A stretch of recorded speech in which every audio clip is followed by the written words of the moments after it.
अगदी साध्या आणि सोप्या पद्धतीची आपली शेवगा बटाट्याची भाजी एकदा बनवाल तर तुम्ही वारंवार बनवत बसाल ही भाजी। नमस्कार मैत्रिणींनो, रोशनी सिंपल किचन मध्ये तुमचं स्वागत आहे।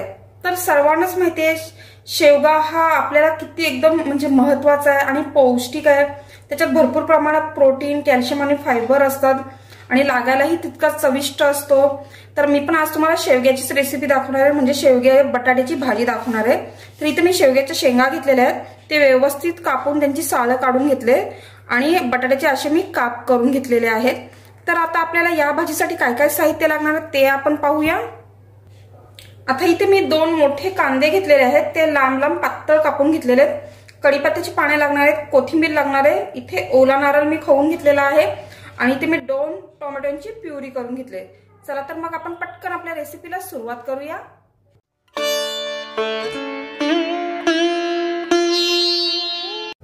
आता इथे आपण एक कढई घेतली आणि त्यात तेल घेतलेलं आहे। त्यात आपल्याला शेवगा आणि बटाटा ह्या तेलावरती व्यवस्थित परतून घ्यायचंय। तर आपण आता आपलं तेल बऱ्यापैकी गरम झालंय।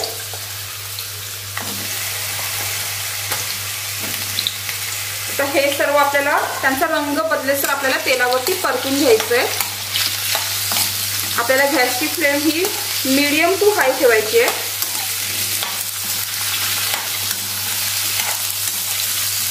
तर आपली ही भाजी खूप छान होणार आहे।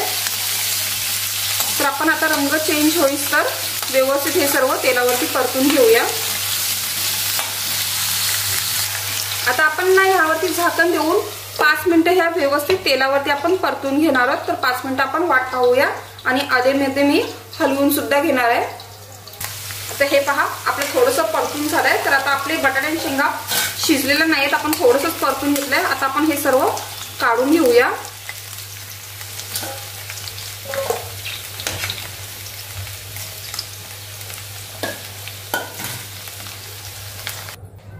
आता आपण पुन्हा तीच कढई घेतली आणि त्याच कढईत आपल्याला भाजी बनवायची। आता आपल्या कढईत तेल ऑलरेडी होतच।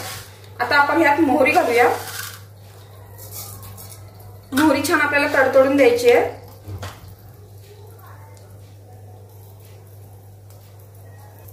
आता आपली मोहरी सुद्धा छान तडतडायला लागले। आता इथे लाल मिरचीचे मी तुकडे घालते आणि आपण लांब चिरलेला कांदा घालूया। कांदा भरपूर प्रमाणात घ्यायचा, या भाजीला कांदा खूप म्हणजे चव येते जास्त घातल्याने। कढीपत्त्याची पाने सुद्धा घालते आणि कांदा आता आपल्याला गुलाबी रंगावरती व्यवस्थित परतून घ्यायचा आहे।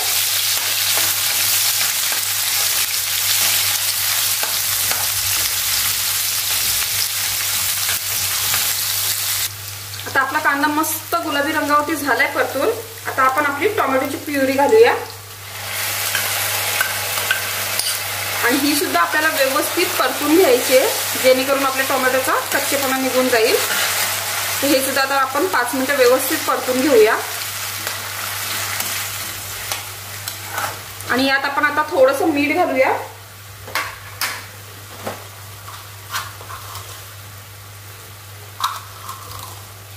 जेणेकरून जे टोमॅटोचं पाणी असेल ते लवकरच शोषून जाईल आणि 5 मिनिटं आपण आता टोमॅटो व्यवस्थित शिजून देऊया आपला। आता आपले टोमॅटो आणि कांदे व्यवस्थित शिजले, तुम्ही पाहू शकता। साईडून आपलं आता तेल सुटलंय। आता आपण हळद घालूया। त्यानंतर मी घरगुती मसाला घालते, तर तुम्ही तुमच्याजवळ जो अवेलेबल असेल तोही घालू शकता। तर व्यवस्थित हे सर्व मिक्स करून घेऊया।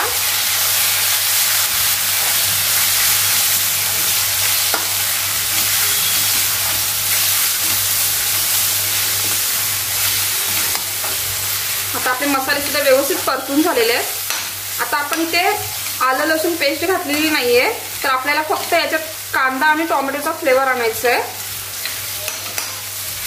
तर आता आपले मसाले सुद्धा परतून मस्त झालेले आहेत। आता आपला शेवगा आणि बटाटा आपण ह्यात घालूया, व्यवस्थित मिक्स करून घेऊया हे सर्व।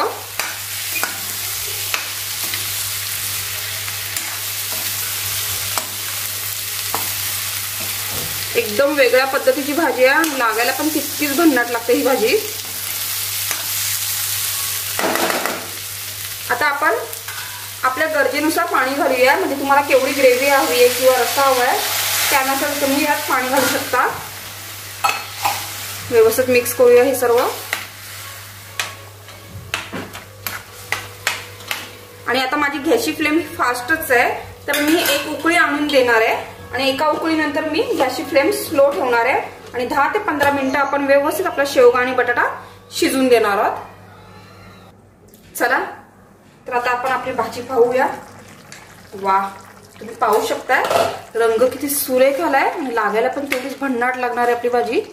तर बघूया आपण आपला बटाटा वगैरे शिजलाय का। हो, बटाटा सुद्धा छान शिजलेला आहे। आता आपण आपला ओला नारळाचा चव घालूया यात। व्यवस्थित हे सर्व मिक्स करून घेऊया। तुम्हाला टेक्स्चर वरूनच समजेल किती भारी झाली आपली भाजी।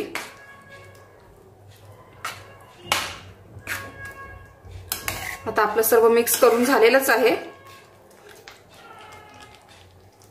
आता मी गॅसची फ्लेम बंद करते आणि वरून थोडीशी कोथिंबीर घालूया। तर आपली गरमागरम मस्तपैकी शेवगा बटाटा भाजी तयार झाली, तुम्ही पाहू शकताय। तर मैत्रिणींनो, तुम्हाला माझी ही रेसिपी आवडली असेल तर नक्की लाईक करा, शेअर करा आणि सबस्क्राईब करा।